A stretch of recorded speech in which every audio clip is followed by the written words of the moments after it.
ఎన్ని ప్రైవేట్ సంస్థలు చంద్రబాబు నాయుడు గారి నాయకత్వం కారణంగా ఇవాళ ఆర్సిఎల్ మిట్టల్ కానీ, అంటే ఇవాళ నాయకత్వం మీద ప్రజల్లో పారిశ్రామికవేత్తలకు విశ్వాసం కలిగింది. పారిశ్రామికవేత్తలు వస్తే ఏంటి, పరిశ్రమలు వస్తాయి. పరిశ్రమలు రావడానికి కావాల్సిన లాజిస్టిక్స్ ఏమున్నాయో, మౌలిక సదుపాయాల కల్పన ప్రభుత్వాలు చేస్తున్నాయి. పరిశ్రమలు వస్తే, పెట్టుబడులు వస్తే మన పిల్లలకి ఉపాధి అవకాశాలు వస్తాయి. దాంతో అది వస్తే తలసరి ఆదాయం పెరుగుతుంది. తలసరి ఆదాయం పెరిగితే మన సంపత్తి పెరగడమే కాకుండా రాష్ట్ర సంపత్తి పెరుగుతుంది. మనం ఏదైతే మన ముందు ఒక లక్ష్యాన్ని మన ప్రధానమంత్రి గారు నిర్దేశించారో, 2047 నాటికి స్వాతంత్రం వచ్చి 100 సంవత్సరాలు పూర్తి చేసుకునే నాటికి మనం వికసిత భారత్ నిర్మాణం చేసుకోవాలి అని మన ముందర ఒక ప్రతి కార్యకర్తకు లక్ష్యాన్ని ఇచ్చారో, ఆ లక్ష్యాన్ని పూర్తి చేయాలంటే మనం ఎన్నికల్లో గెలుస్తూ ఉండాలి, మనం అధికారంలో ఉండాలి. మీ అందరి మన కార్యకర్తలు ఇవాళ కూటమిలో ప్రభుత్వం ఉన్న చోట ఢిల్లీలో బీజేపీ గెలిచింది. చంద్రబాబు నాయుడు గారికి వచ్చాడు, ప్రచారం చేశారు. కూటమి చంద్రబాబు నాయుడు గారు వచ్చి ప్రచారం చేశారు. 35 ఏళ్ళుగా గెలవని చోట నియోజకవర్గాల్లో చంద్రబాబు నాయుడు గారు వస్తే వచ్చి ప్రచారం చేసి ఆ సీట్లన్నీ మనం గెలిచాం. మహారాష్ట్రలో ఎన్నికలు జరిగాయి. కూటమి తరఫున పవన్ కళ్యాణ్ గారు వచ్చారు. వచ్చిన ప్రతి సీటు 7 నియోజకవర్గాల్లో ఆయన ప్రచారం చేసి 7కు 7 చేసి 100% స్ట్రైక్ రేట్తో గెలిచారు.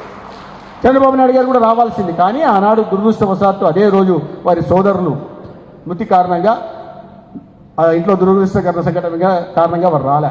అదేవిధంగా మన రాష్ట్రాల్లో బీజేపీ ప్రభుత్వాలు ఉన్న చోట, లేదా మన ఎన్డీఏ ప్రభుత్వాలు ఉన్న చోట మన కూటమి తరఫున మన నాయకత్వం, మన కూటమిలో ఉంటున్న నాయకత్వం చంద్రబాబు నాయుడు గారు, పవన్ కళ్యాణ్ గారు వచ్చి మన పార్టీకి అనుకూలంగా ప్రచారం చేసి మన పార్టీ విజయంకి దోహదపడుతున్నప్పుడు ఒక కార్యకర్తగా కూటమి తరఫున పోటీ చేస్తున్న రాజేంద్ర ప్రసాద్ గారిని సమర్థించి ప్రతి ఒక్క ఓటర్ దగ్గరికి వెళ్ళి వారి గొప్పతనాన్ని గురించి చెప్తూ, కూటమి గురించి చెప్తూ, కూటమి తరఫున చేస్తున్న పనుల గురించి చెప్తూ 5 సంవత్సరాల్లో జరిగిన ఒక విధ్వంస పాలనను మళ్ళీ గుర్తు చేస్తూ ఓటు అడగాల్సిన బాధ్యత మన మీద ఉందా లేదా?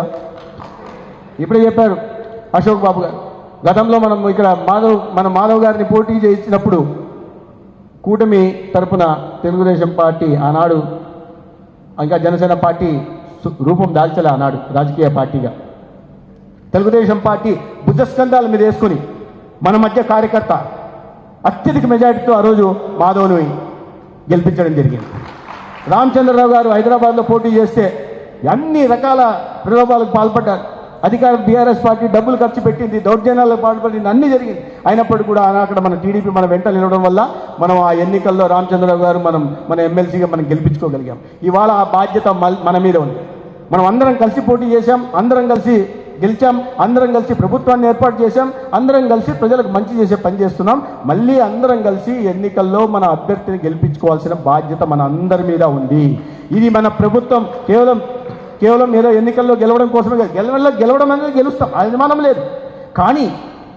కానీ ఇది మన ప్రభుత్వ పనితీరు మీద, మన ప్రధాని నరేంద్ర మోడీ గారి నాయకత్వం మీద, కేంద్రంలో మన ఎన్డీఏ పనితీరు మీద, రాష్ట్రంలో మన ఎన్డీఏ ప్రభుత్వం పనితీరు మీద ప్రజలు ఏమనుకుంటున్నారంటే అది అత్యధిక మెజార్టీ గెలిచినప్పుడు మాత్రమే, గెలిచి చూపిస్తేనే ప్రపంచానికి అర్థమవుతుంది. అవునయ్యా, అధికారం ఇచ్చారు, ప్రజలు ఆశీర్వదించారు, వాళ్ళకి ఆకాంక్షలకు మనోభావాలకు అనుగుణంగా మేము నడుచుకున్నాం కాబట్టి ఇవాళ అత్యధిక మెజార్టీతో గెలిపించారు అనే విషయాన్ని ప్రజల్లోకి తీసుకెళ్లాలంటే మనం అందరూ కష్టపడాలి. గెలుపుది కాదు, మనం గెలుపు గురించి చూడట్లే, ఎక్కువ మెజార్టీతో గెలిస్తే మన పనితీరు మీద అది ఒక రెఫరెండం లాగా ఉంటుంది. మన ప్రభుత్వ పనితీరు మీద రెఫరెండం ఉంటుందన్న విషయాన్ని గుర్తు చేసుకుని పనిచేయాల్సింది. ఇవాళ గతంలోనే అధికారంలో ఉన్నప్పుడే పోటీ చేసి ఈ గ్రాడ్యుయేట్ కాన్స్టిట్యున్సీలో ఎన్నికల్లో దారుణంగా గతంలో వైఎస్ఆర్సీపీ ఓడిపోయింది. ఈసారి తెలుసు, మొన్నటి దెబ్బతో వాళ్ళకి మైండ్ బ్లాక్ అయిపోయింది. మళ్ళీ ఇప్పుడు ఎమ్మెల్సీ ఎలక్షన్లకు పోతే ఏమవుతుందో తెలుసు. కాబట్టి ఏం చేస్తున్నారు, ఎమ్మెల్సీ ఎలక్షన్ పోకుండా వెనకల నుంచి కూర్చొని ఇక్కడ అభ్యర్థికి సమర్థిస్తున్నారు. మనం అందరం అశోక్ బాబు గారు చెప్పింది కరెక్ట్ విషయం. మన ప్రత్యర్థికి వేసే ఓటు వైఎస్ఆర్సీపీకి వేస్తున్నట్టే, అంటే 5 సంవత్సరాల పాటు జరిగిన దారుణాన్ని మనం మర్చిపోతున్నట్టే. కాబట్టి ఆ విషయాన్ని ప్రజల్లోకి మనం వెళ్ళినప్పుడు ఓటర్ దగ్గర చెప్పాలా, ఆయన చేసేది వైఎస్ఆర్సీపీ కదా, ఆయన వెనకల నుంచి పనిచేసేది, మరి ఆయనకి వేద్దామా, లేదా మంచి అభ్యర్థిని అధికారంలో ఉంటున్న పార్టీ అభ్యర్థిని గెలిపిస్తే ఇంకో చేయి తోడవుతుంది. మండలిలో మనకి ఇవాళ మనం కొంచెం ఇబ్బందులు ఎదుర్కొంటున్నాం. అసెంబ్లీలో మనకు మెజారిటీ ఉంది, ప్రతిపక్ష పార్టీ రావడం కూడా లేదు. కానీ మండలిలో సంఖ్యాబలం వాళ్ళకి ఉంది. సంఖ్యాబలం కారణంగా అనేక అభివృద్ధి కార్యక్రమాలని మనం తెస్తున్న బిల్లుని ఆపుతున్నారు. అనేక అభివృద్ధి కార్యక్రమాలు ప్రజల కోసం మంచి చేద్దామని, ఈ రాష్ట్రాన్ని అభివృద్ధిలో ముందుకు తీసుకెళ్దామని మనం తీసుకొస్తున్న బిల్లుల్ని ఆపేస్తున్నారు. ఏమంటే సంఖ్యాబలం ఉంది. కంపల్సరీ ప్రతి బిల్లు మండలికి వెళ్లాల్సిన అవసరం ఉంటుంది. అభివృద్ధికి సంబంధించిన బిల్లుని ఆపుతున్నారు. రాజధాని నిర్మాణంలో ఏదైనా చేయాలంటే ఆ బిల్లులను ఆపుతారు. లేదా ఇంకో దాంట్లో కొత్త బిల్లు తీసుకోవాలా, కొత్త రిఫార్మ్ తీసుకురావాలనుకోండి, దాన్ని ఆపే ప్రయత్నం చేస్తారు, అసత్య ప్రచారాలు చేస్తారు. కాబట్టి చెత్త పెద్దల సభ, మామూలుగా అయితే మండలి అంటే పెద్దల సభ, చదువుకున్న వాళ్ళు, విద్యావంతులైన లాజలు విద్యావంతులు ఉండాల్సిన చోట మీరు ఇవాళ ఆ మండలిలో ఉన్న వాళ్ళ భాష, వాళ్ళు మాట్లాడుతున్న మాటలు చూస్తే కంపరం పుడుతుంది. సందర్భం లేకుండా మాట్లాడుతుంటారు. అబద్ధాలనైతే అది అట్లా అలవాటు అయిపోయినట్టుంది. నిజం చెప్తే తల 1000 ఒక్కలు అవుతుందని ఏమన్నా వీళ్ళకి షాపు ముందో నాకు తెలియదు. కానీ వైఎస్ఆర్సీపీ వాళ్ళకి ఒక్కరు నిజం చెప్పరు, ఒక్కరు కూడా నిజం చెప్పరు. అటువంటి చెత్తను శాసన మండలి నుంచి తొలగించాల్సిన అవసరం ఉంది. వైఎస్ఆర్సీపీ అభ్యర్థులైనా, వైఎస్ఆర్సీపీ మద్దతుతో పోటీ చేసిన అభ్యర్థులనైనా మనం తిరస్కరించాల్సిన అవసరం ఉంది. అది ప్రజల్లోకి మనం తీసుకెళ్లాల్సి ఉంది. ఈ క్రమంలో మళ్ళీ ఒకసారి మనం ప్రజల దగ్గరికి వెళ్ళే అవకాశం వచ్చింది. ఒకసారి వెళ్ళి ధన్యవాదాలు చెప్పి, అయ్యా మంచి మళ్ళీ మన కూటమి తరపున అభ్యర్థి ఉన్నాడు, లేదా 5 సంవత్సరాల పాలనలో ఎటువంటి పాలన జరిగిందో గుర్తు తెచ్చుకోండి, ఈ 9 నెలల్లో ఎటువంటి అభివృద్ధి జరుగుతుందో గుర్తు తెచ్చుకోండి, కేంద్రంలో రాష్ట్రంలో ఎన్డీఏ ప్రభుత్వం వల్ల వచ్చిన లాభం ఏదో చూడండి. మీరు ఆశీర్వదించారు, కేంద్రం రాష్ట్రంలో ప్రభుత్వం ఏర్పడింది, కేంద్రంలో ఏర్పడింది, మరొకసారి మంచి అభ్యర్థిని గెలిపించండి అని మనం ప్రజల్లోకి వెళ్ళడానికి మనకు అవకాశం కలిగించింది. కాబట్టి ప్రతి కార్యకర్త మన సొంత ఎలక్షన్గా, మన ఎన్నికలప్పుడు సొంత ఎన్నికగా భావించి మన మాధవ్ గారినో లేదా రామచంద్రరావు గారినో గెలిపించినప్పుడు ఈ ఎన్నికల్లో మన సొంత అభ్యర్థిగా మనం అనుకోవాలా లేదా? దానికోసం అనుగుణంగా పనిచేయాలా లేదా? అందరం కలిసి పనిచేద్దాం. ఇంకోటి ఉంది, ఇక్కడ ఇంకోటి ఉంది. ఎన్టీఆర్ జిల్లాలో ఎక్కువ చూపించాలా. 3,45,000 ఓట్లు ఉంటే 73,245 ఓట్లు మన 7 నియోజకవర్గాల్లో ఉన్నాయి. దాంట్లో మన బీజేపీ నుంచి కూడా ఒక ఎమ్మెల్యే ఉన్నారు, వైఎస్ చౌదరి గారు.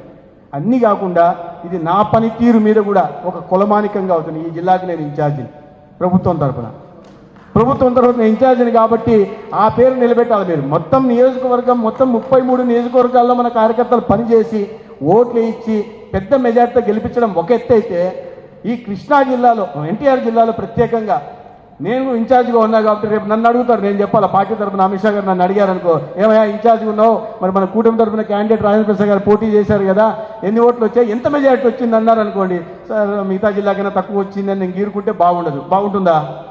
కాబట్టి సహచర కార్యకర్తగా నా పేరు కూడా నిలబెట్టాలని కోరుకుంటూ, అదేవిధంగా ఇక్కడ ఏదైనా మన వెస్ట్కి సంబంధించిన కార్యకర్తలు ఉంటే ఈ 7 నియోజకవర్గాల్లో కూడా మనం పోటీ పడాలా.